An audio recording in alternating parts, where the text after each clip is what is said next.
everybody, and welcome to Geraldine's Super Secret Author Vlog.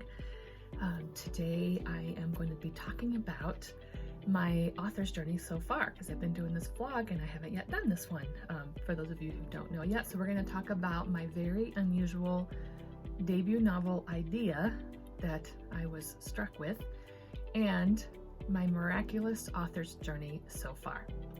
So, every author has their own journey, and this is mine.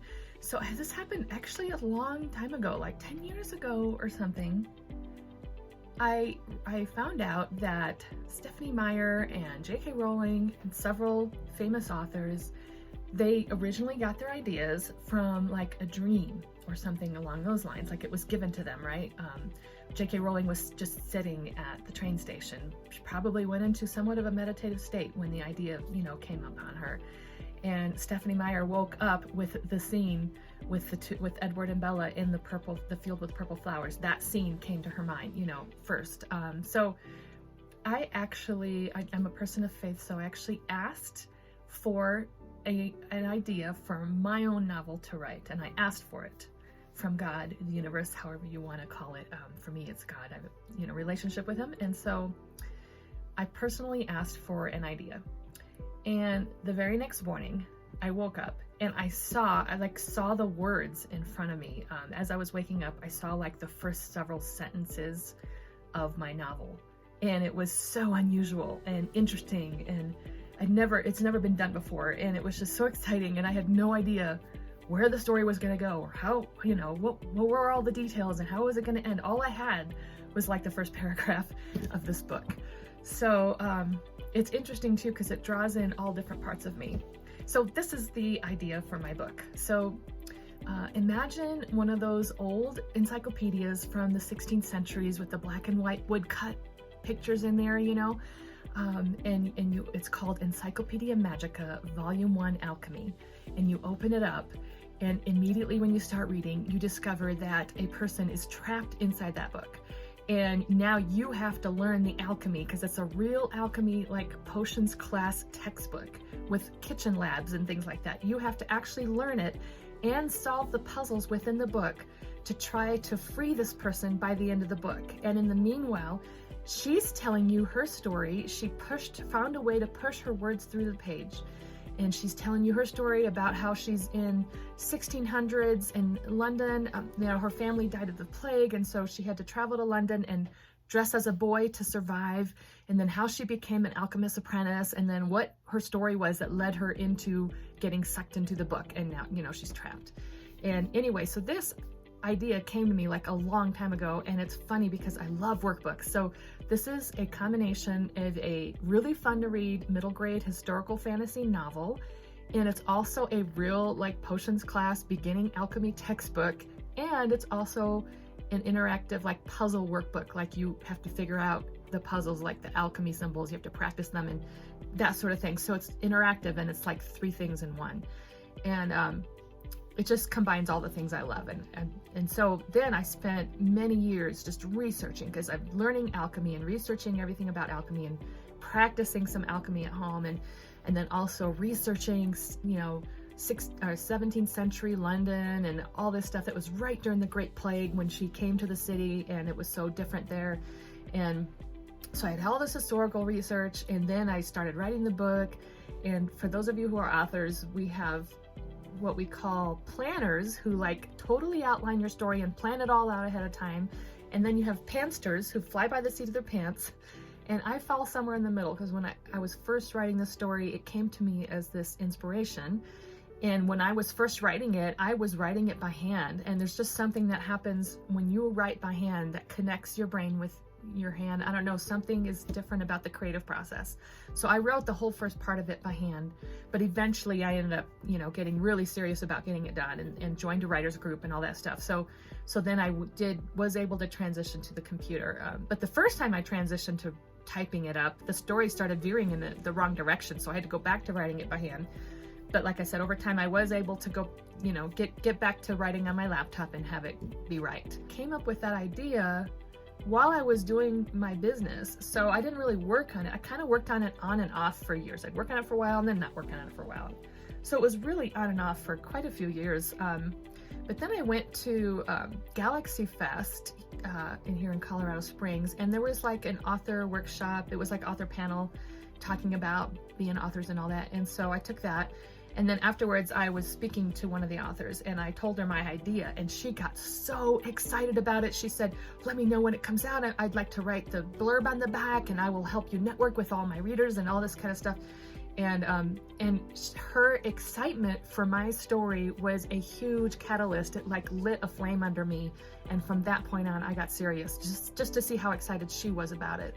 I got really, really serious. And that's when I joined one writer's group, but I really need a group to hold me accountable to finishing it. So I ended up, I ended up leaving that group. That was a good group and I made important connections there.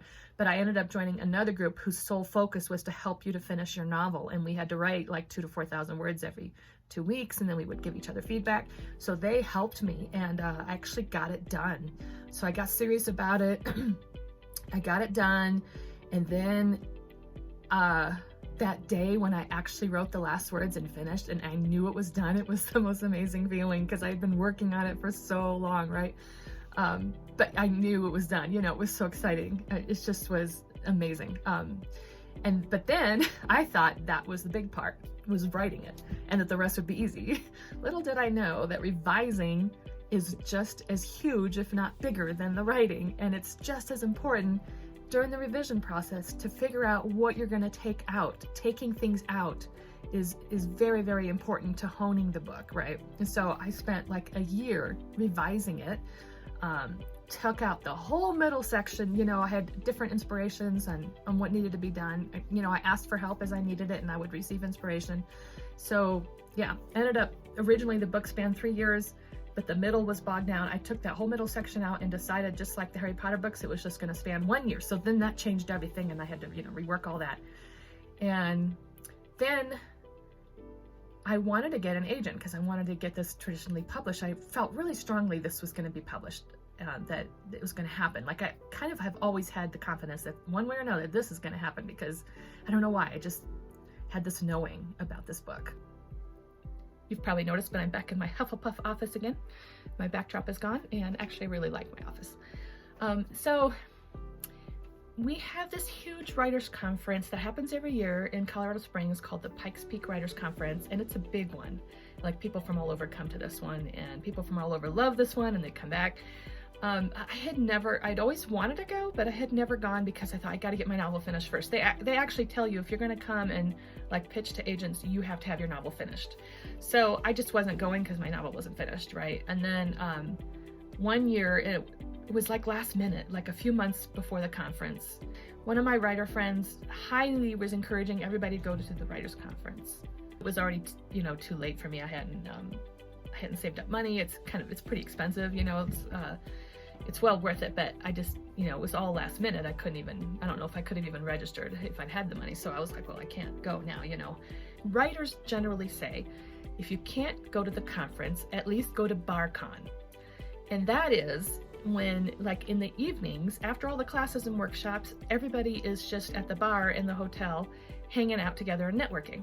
So if you can't go to the conference itself, at the very least, show up to that part.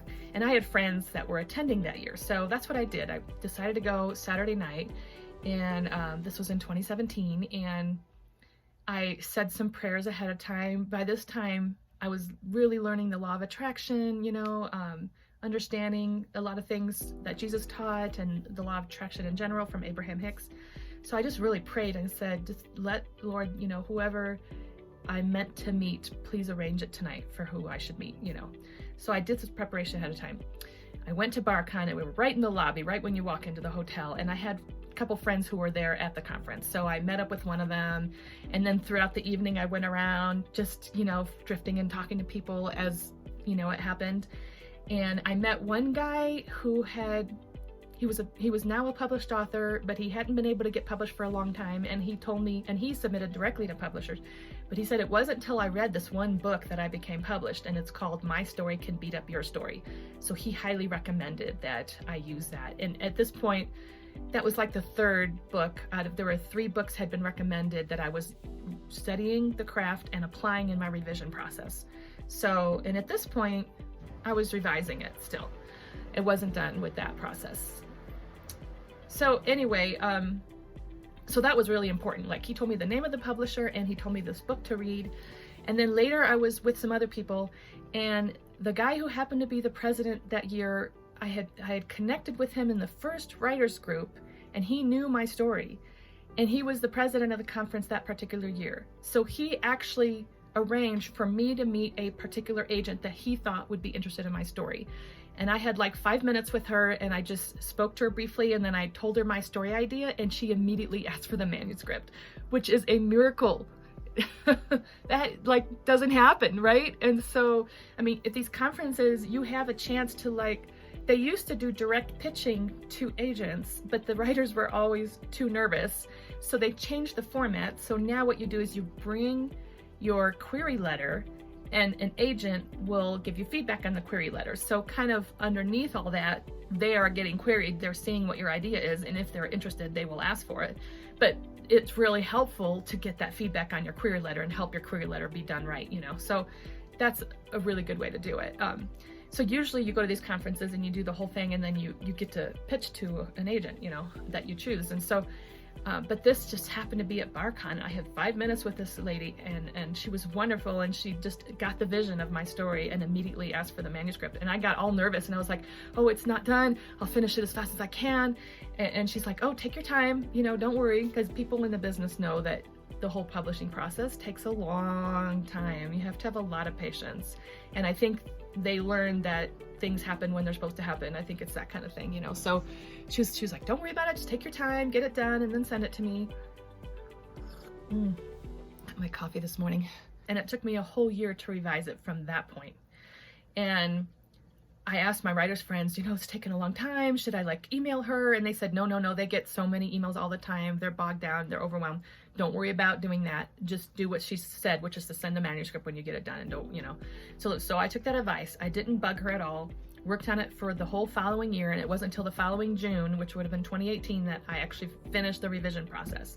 And then I sent it to her. And I also, by the following year, I was able to go to conference. I planned ahead and I applied to scholarship, and I got a half scholarship, with actually ended up being like a 3/4 scholarship. And then some family members provided the rest of the money for me to go. And I did the Thursday prequel. That's why it was so expensive, because I really liked doing the Thursday prequel and then the whole weekend. So the following year, I actually got to go on scholarship to the conference. And I got to pitch it, and it was kind of miraculous, kind of by accident. I actually got to pitch it to all 3 of the agents I was interested in talking to. Plus I ended up talking to this other, she wasn't an agent, but she was like a senior person at her agency. She loved my book, and told me to submit it to this agent, you know. So the following year in 2018, starting in June, I was submitting it to agents, and I used Duotrope, which is a great platform for looking up agents. And so I submitted it to agents there. So I submitted it to a lot of people at conference. It was all rejected, because they were like, this has never been done before. This is kind of risky for a new author. We're not sure, you know, how to handle this. So that's the kind of feedback I was getting. But then I also sent the complete manuscript to that agent, and I said, do you remember me? You know, you talked to me a year ago. She replied back and said, oh yeah, I remember you. And so she was happy to get the manuscript. And then that summer of 2018, I was like on tenterhooks, you know, like waiting to hear back. And I'd submitted, and over the summer, I was getting rejection after rejection. But then in August, that agent contacted me and said, it asked to be my agent. And so that was amazing, you know, it was so incredible. And so I was like, yes, you know, because by then I had submitted it to so many people. And like I said, she got the vision right away. So she became my agent. And that was amazing. And then, but she does this really awesome process where she goes through it with you as in like an editor, as a professional editor, and she's investing. And so we actually spent like a year, because I needed to make income all this time. So there were times where I was working full time on temporary jobs, and it was hard to get any writing done at that point, you know. But we took another year, the 2 of us, sending it back and forth, as she gave me her professional editing to work on, and I would work on it and send it back, and then we'd do another round. And it was actually really, that part was miraculous too, because my book is about alchemy. And the basics of alchemy is you take something, like an herb, and you break it down into its body, soul, and spirit. They infuse this wholeness into their work.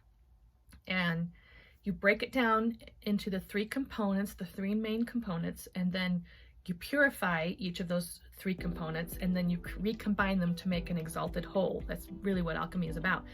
Well, my agent applied, like kind of inadvertently, we ended up applying alchemy to my novel, because my novel was going back and forth between the Master Alchemist. This was his textbook that he wrote. He wrote the encyclopedia, so he's like writing the teaching entries about alchemy and the labs and stuff, and then the character's putting her story in, so it's back and forth between her story and the actual encyclopedia. My agent had me do something I had never even thought of doing, because I had written this all together as it kind of came to me.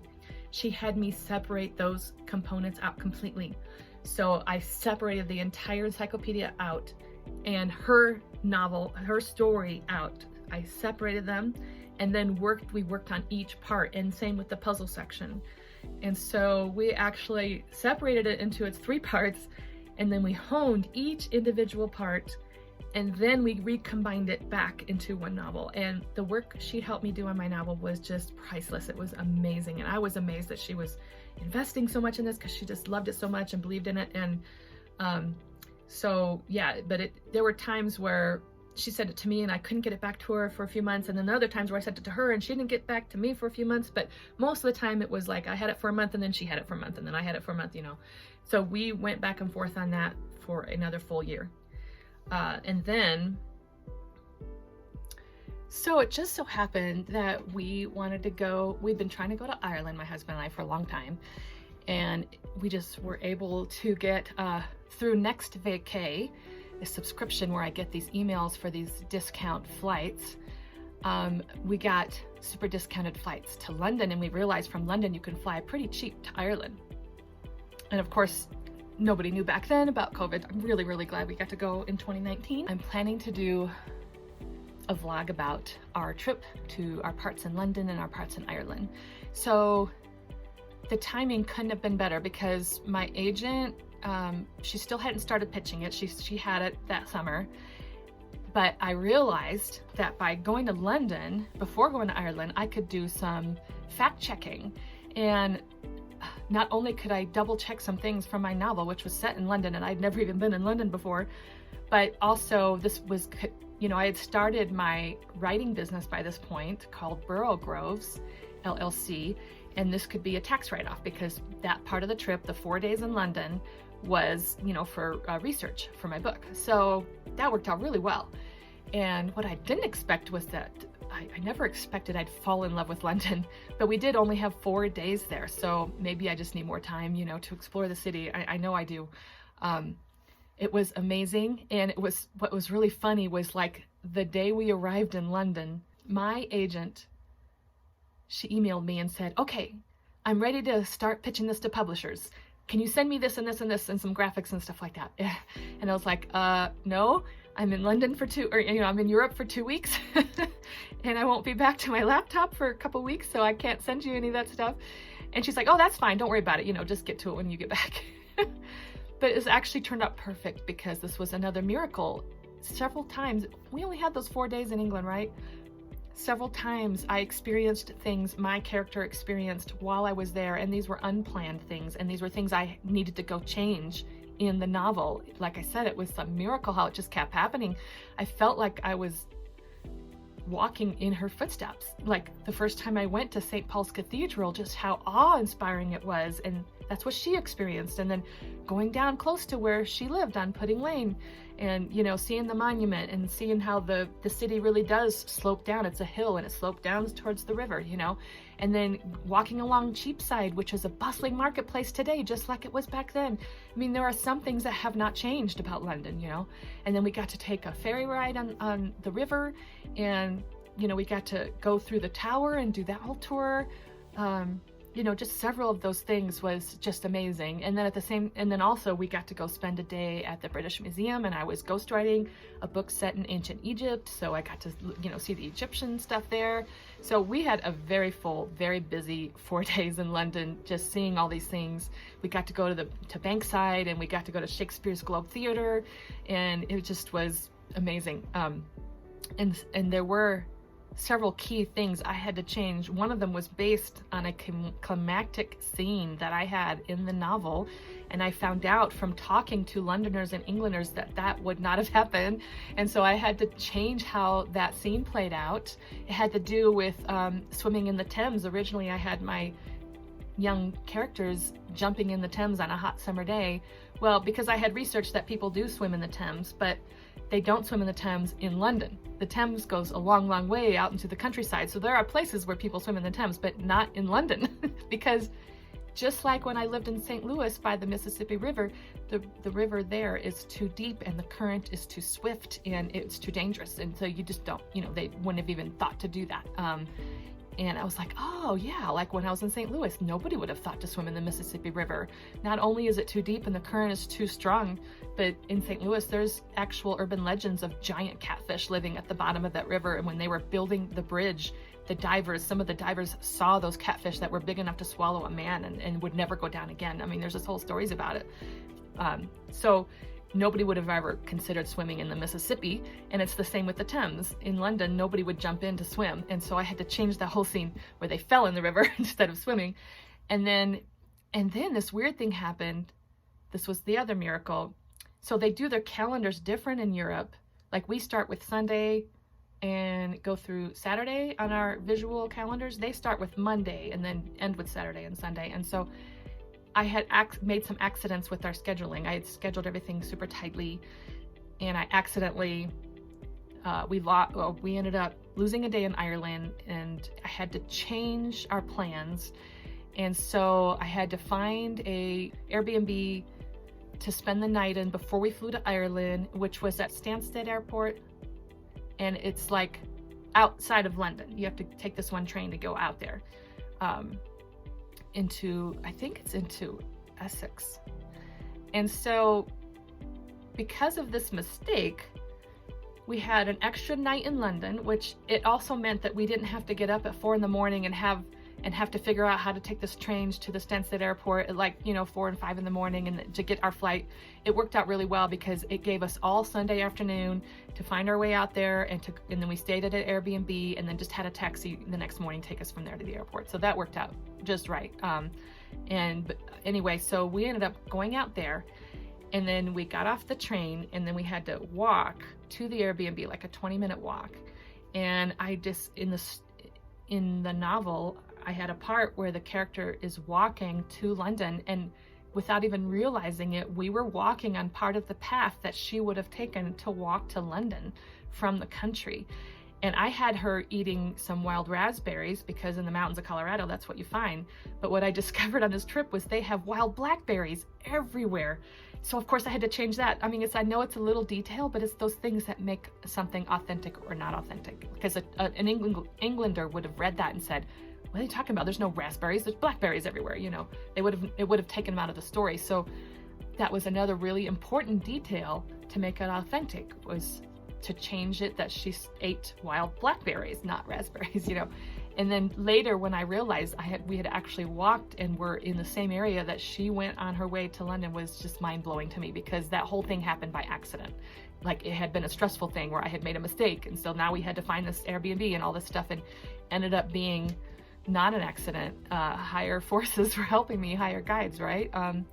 So that ended up being really, really important as well. And then of course we went to Ireland and had a great time.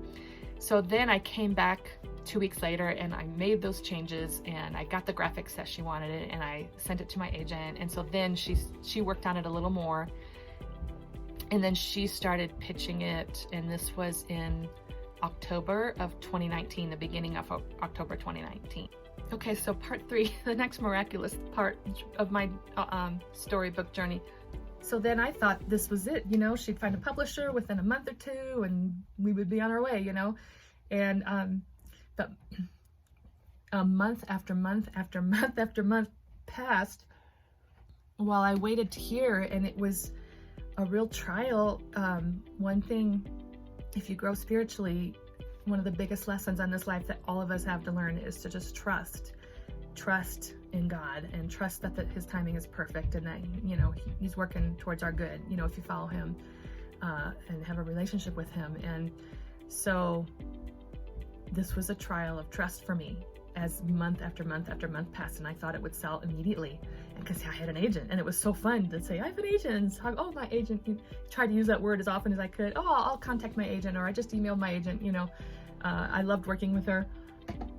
But time was passing, and I wasn't hearing back, and I knew she was actively pitching it, and she was doing really well at her agency. And then I talked to a friend of mine that I'd met at conference, and by this was 2019, so that year I had been able to save up and go to conference, but I didn't have to pitch. But going to conference is so fun. I go every year if I can, you know.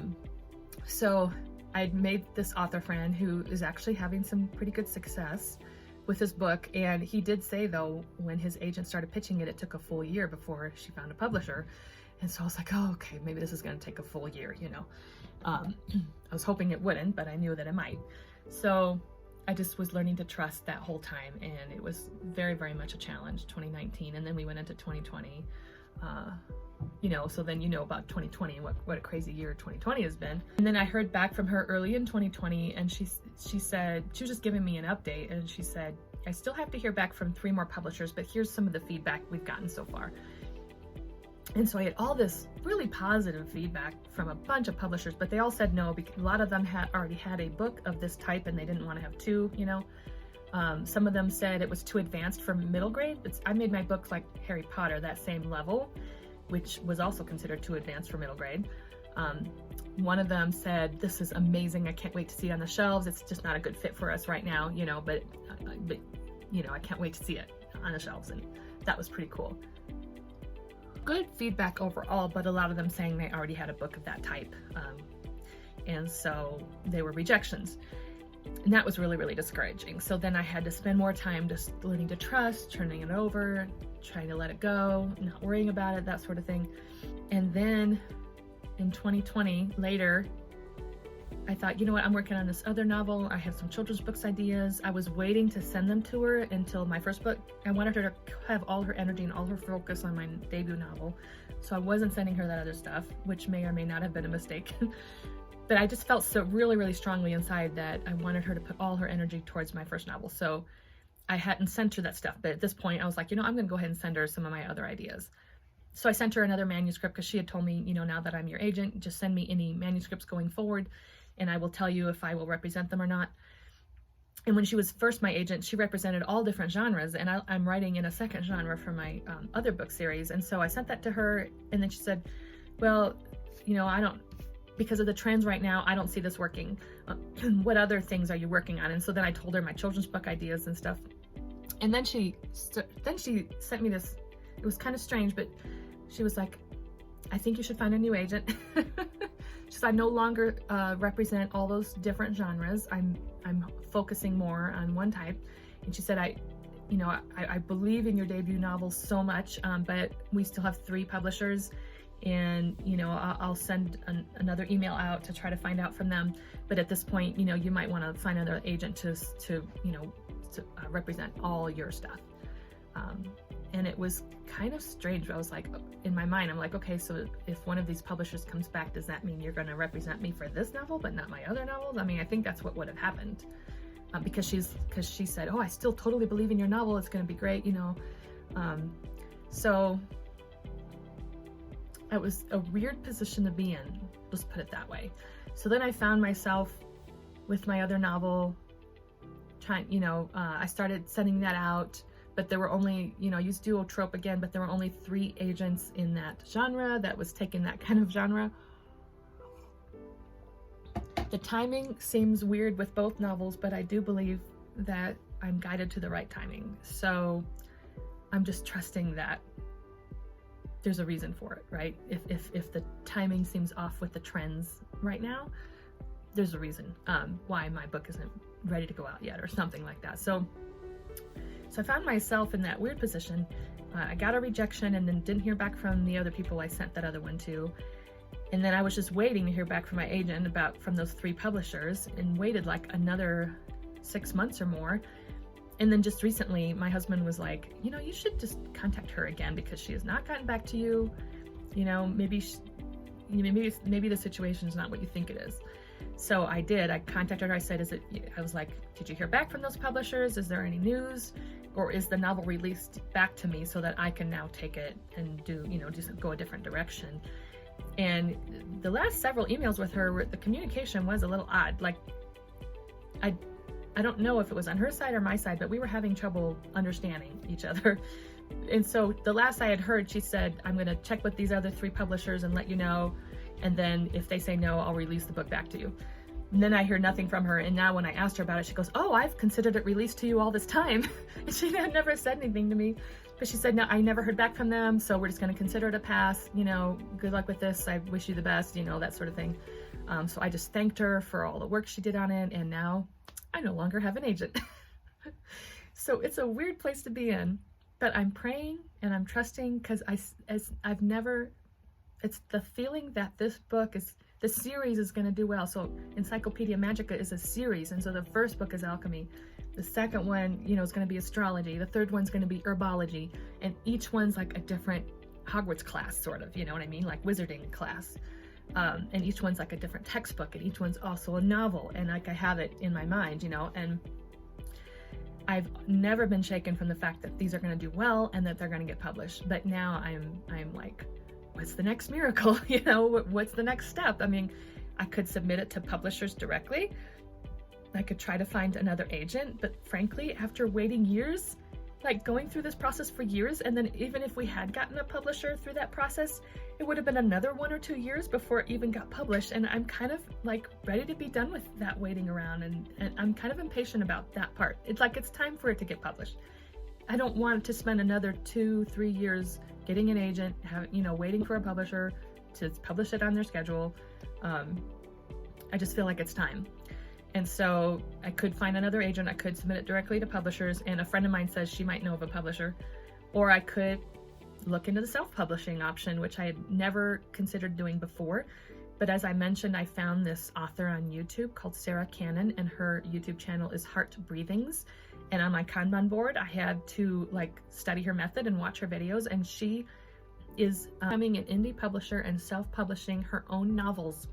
She is supporting her own family, and she worked up to a 6-figure income and all this stuff. So I'm leaning towards that. I kind of feel like I'm being guided towards that, and I could incorporate my novel into my Burrowgroves School of Magic. Like, I want to teach an alchemy course on there, but I've been waiting for the book to get published because it's the textbook I'll be teaching from, right? So if I have it in my own hands on my own schedule and self-publish, I can move forward with that and don't have to wait for years and years and years, So I'm kind of think I'm feeling guided towards self-publishing, but I don't know. I'm still waiting for confirmation and trusting in my guides and in God, trusting in timing and affirmations from that. I'm just reading another book right now in my free time where this author called The Awakening Heart, and her first book was Embraced by the Light. It's Betty Eady. And she talks about how God's hand was in every part of her book being published. And I'm watching that. I'm like, oh, Lord, this is what I want. I want your hand in every part of this getting published. So I'm just trusting in the next miracle and whatever that's going to be. And maybe it's going to be self-publishing and building up my Burrowgroves School of Magic business. I mean, I'm really eager to teach that alchemy class and to have the textbook, I've already designed the cover. And it would take a lot of work because it has a lot of graphics. It has all those black and white actual woodcut prints from the 17th century, alchemical texts and stuff, right? So I'd have to incorporate all that, and it would take some work. And I've already started research for the second book. But I don't know. What do you think? Comment below. What do you think about this? Because I'm just kind of taking it one step at a time, and 2020 has been a strange year. So I guess we'll see what happens. Thanks for joining me today for my morning coffee. I think I'm gonna slow down how often I'm publishing. I was doing 3 times a week to launch my author vlog, but I also want to work more on Burrowgrove School of Magic, so I'm thinking about just doing once a week for the author vlog for now, and then get ready to start doing some more of the Burrowgroves ones again, and then eventually maybe do one of those once a week. Oh, and also thank you to my best friend Joanne. She joined my Patreon crew. She's my first patron. Thank you, Joanne. What a true friend she is. And I'm just so grateful for that. And if anybody else wants to join my tribe and be part of this journey with me, my Patreon is only $1 a month, and the link is below. I'd love it if you joined. And then there are exclusive perks for members only. There's going to be some super duper secret videos that are only for members, as well as access to all the Burrowgroves materials and classes and writings from my novels and other kinds of things like brainstorming sessions, question and answer, all sorts of stuff. So thanks for joining me today, and I hope to see you soon.